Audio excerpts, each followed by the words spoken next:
பாமக இளைஞரணி தலைவர் அன்புமணி ராமதாஸ் சென்னை தியாகராய நகரில் உள்ள அவரது இல்லத்தில் செய்தியாளர்களை சந்தித்து வருகிறார். அதனை நேரலையாக பார்ப்போம். மக்களை சந்தித்து மிகப்பெரிய ஆதரவை திரட்டி வருகின்றோம். 8 மண்டல மாநாடுகளை நடத்தினோம்.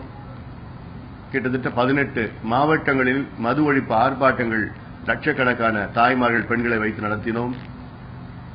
பொதுக்கூட்டங்கள், ஆர்ப்பாட்டங்கள், போராட்டங்கள், அறிக்கைகள். இன்று ஒரு பிரதான எதிர்க்கட்சி தமிழ்நாட்டில் யார் என்றால் பாட்டாளி மக்கள் கட்சி தான் என்று எல்லோரும் ஏற்றுக்கொள்வார்கள். எங்களுடைய அறிக்கைகள் எல்லாம் சயின்டிபிக் அனாலிசிஸ், அதில் ஆய்வுகள் செய்து ரிசர்ச் செய்து புள்ளி விவரங்களோடு நாங்கள் அறிக்கைகளை வெளியிடுவோம். அரசு செய்கின்ற தவறுகளை வெளிப்படுத்துவது நாங்கள் தான் முதலிடம். தேர்தல் அறிக்கையை நாங்கள் தான் முதலில் வெளியிட்டோம். அதன் பிறகு பல மாவட்டங்களுக்கு சென்று அதையெல்லாம் மக்களுக்கு சொல்லி வருகின்றோம். இந்த சென்னை வி வாண்ட் கேம்பெயின் 3 நாட்கள் சென்னையிலே நடத்தினோம். மிகப்பெரிய ஆதரவு அதற்கு வந்து கொண்டிருக்கிறது. நாங்கள் எங்களுடைய வேட்பாளர்கள் மனுக்களை நாங்கள் பெற தொடங்கிவிட்டோம். 27ஆம் தேதியிலிருந்து இன்னும் ஒரு சில வாரங்களில் முதல் பட்டியலை வெளியிட இருக்கின்றோம். ஆக இன்று முழுமையிலும் யாரையும் நம்பாமல் எங்களுடைய பலத்தை மற்றும் நம்பி, தமிழ்நாட்டினுடைய இளைஞர்களை நம்பி, பெண்களை நம்பி 50 ஆண்டுகள் இந்த 2 கட்சிகளும் வேண்டாம் என்று கோடிக்கணக்கான மக்கள் மனநிலையில் இருக்கின்றார்கள். அவர்களை நம்பி நாங்கள் களத்திலே தைரியமாக நாங்கள் இறங்கியிருக்கின்றோம். எங்களுடைய வளர்ச்சியை பார்த்து இந்த 2 கட்சிகளும் பயந்து இருக்கின்றார்கள். எப்படியாவது எங்களுக்கு பேரை கெடுக்க வேண்டும், அவதூறுகளை பரப்ப வேண்டும், இப்படி பரப்பிக் கொண்டிருக்கின்றார்கள். இது நல்லதுக்கு கிடையாது. அது மட்டுமில்ல, 66 வயதுள்ள திமுக இன்று தனியாக தேர்தலில் போட்டியிட பயந்து கொண்டிருக்கிறது, நடுங்கிக் கொண்டிருக்கிறது. 44 வயது உள்ள அண்ணா திமுக அதுவும் இந்த நிலைமையில் தான் இருக்கிறது. யாரும் எங்களுக்கு வேண்டாம் என்று சொன்ன ஜெயலலிதா அவர்கள் இப்பொழுது கூட்டணி பற்றி முடிவு செய்வோம் என்று சொல்லியிருக்கின்றார். ஆக சட்டமன்றத்திலே ஒரு சில நாட்களுக்கு முன்பு விவாதம் நடந்தது. ஸ்டாலின் அவர்களும் துரைமுருகன் அவர்களும் பன்னீர்செல்வம் அமைச்சர்களுக்கும் விவாதம். உங்களுக்கு தனியாக போட்டியிட தயாரா, தைரியம் இருக்கிறதா என்று இருவரும் விவாதம் செய்தார்கள். நான் இருவரும் கேட்கின்ற கேள்வி, திமுகவுக்கும் அண்ணா திமுகவுக்கும் தனியாக போட்டியிட தைரியம் இருக்கிறதா, திராணி இருக்கிறதா? எங்களுக்கு இருக்கிறது, பாட்டாளி மக்கள் கட்சிக்கு இருக்கிறது, உங்களுக்கு இருக்கிறதா? அடுத்தது, இங்கே எதிர்க்கட்சி தலைவர், ஒரு எதிர்க்கட்சி தலைவர், அது மக்கள் கொடுத்த மிகப்பெரிய ஒரு பொறுப்பு, பதவி, கான்ஸ்டிடியூஷனல் போஸ்ட். அது கிட்டத்தட்ட கேபினெட் அந்தஸ்துக்கு சமமான ஒரு நிலைப்பாடு. ஒரு எதிர்க்கட்சி தலைவருடைய பொறுப்பை வைத்து எதிர்க்கட்சி தலைவர், தமிழ்நாட்டுடைய எதிர்க்கட்சி தலைவர், தமிழ்நாட்டில் கடந்த 5 ஆண்டு காலத்திலே ஒரு துரும்பு கூட செய்யவில்லை.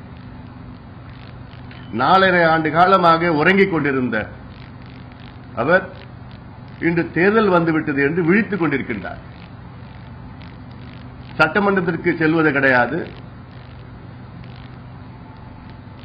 தமிழ்நாட்டினுடைய உரிமைகளுக்காக எதையும் செய்தது கிடையாது.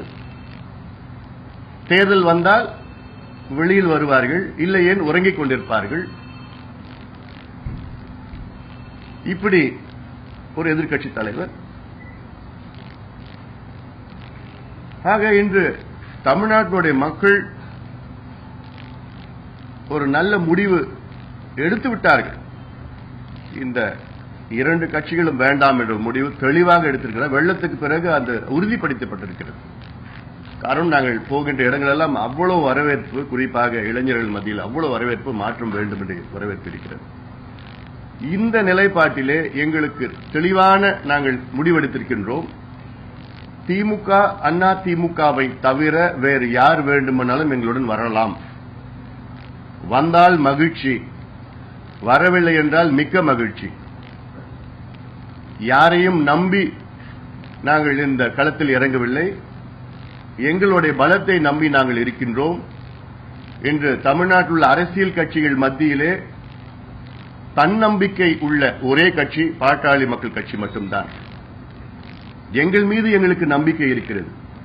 இது திமுகவுக்கோ அண்ணா திமுகவுக்கோ விஜயகாந்த் அவர்களுக்கோ வைகோ அவர்களுக்கோ பிஜேபி அவர்களுக்கோ காங்கிரஸ் அவர்களுக்கோ யாருக்கும் கிடையாது.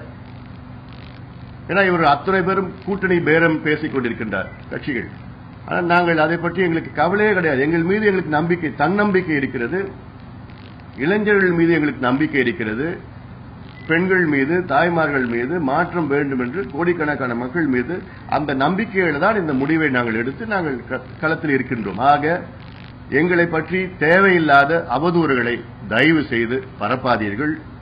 அப்படி உங்கள் பத்திரிகைகள் போட வேண்டும், உங்களுடைய தொலைக்காட்சியில் பேச வேண்டும் என்றால் எங்களிடம் கேளுங்கள்,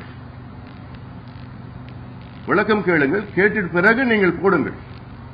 இப்படி இவங்களுக்கு இத்தனை சீட்டு அவங்களுக்கு அத்தனை சீட்டுனா இது ஒரு மெலிஷியஸ் ஆர்டிக்கல். இது வேண்டுமென்றே ஒரு அவதூறை பரப்புகின்ற ஒரு ஆர்டிக்கல். ஆக இதில் தெளிவுபடுத்துறோம். அதற்கு முன்பு மற்றொரு செய்தித்தாள் ஹிந்து, விஜயகாந்த் அவர்கள் எஸ்விஎஸ் அந்த இயற்கை கல்லூரி, மருத்துவக் கல்லூரி, விழுப்புரம் மாவட்டத்தில் உள்ள கல்லூரிக்கு நான் தவறுதலாக முறைகேடாக அனுமதி கொடுத்தேன் என்று ஒரு புகாரை ஹிந்து பத்திரிகை மூலமாக வெளியிட்டார்கள்.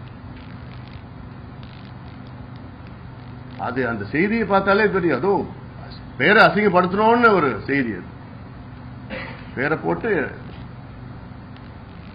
அதாவது ஒரு இன்வெஸ்டிகேட்டிவ் ஜேர்னலிஸ்ட் பத்தி ஹிந்து பத்திரிகை, இதெல்லாம் 100 ஆண்டுகளுக்கு மேல் உள்ள ஒரு பத்திரிகை. அது எங்க போச்சு உங்களுடைய இன்வெஸ்டிகேட்டிவ் ஜேர்னலிசம்? எங்களுக்கு புரியல.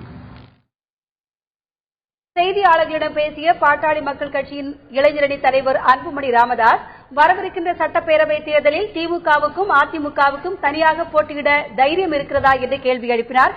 மேலும் தங்கள் கட்சிக்கு யார் வந்தாலும் மகிழ்ச்சி என்ற அவர், தாங்கள் யாரையும் நம்பி இல்லை என்றும் தங்களை குறித்து யாரும் அவதூறு பரப்ப வேண்டாம் என்றும் கேட்டுக் கொண்டிருக்கிறார்.